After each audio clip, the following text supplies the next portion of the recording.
Hey, what's up guys? So in this video we will see how to enable and disable Google Assistant on the Poco C75. Now if you tap and hold on the home button and it enables the Google Assistant feature, and if you want to disable this feature, just go to your home screen and open the Google app. Now from here, just tap on the profile icon at the upper right corner on the display. Now from here, scroll down and tap on Settings.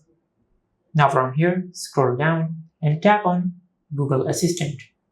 Now from here, scroll down and tap on Digital Assistant from Google.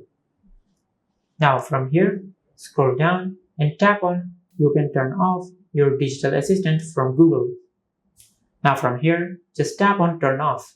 Now, if you tap and hold on the home button, you can see that it shows Turn on, which means we have successfully disabled the Google Assistant.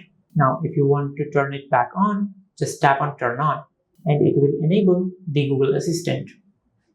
Now, if you want to disable the Google Assistant and use Google Gemini instead of the Google Assistant, just scroll up and tap on Google Gemini. Now from here, tap on Switch. Now from here, tap on Switch. Now tap on More and tap on Use Gemini. Now from here, if you tap and hold on the home button, you can enable Google Gemini instead of the Google Assistant. And this is how you can enable and disable Google Assistant on the Poco C75. If you found this video helpful, please like the video and subscribe to our channel and hit the bell icon to get notified when we upload a new video.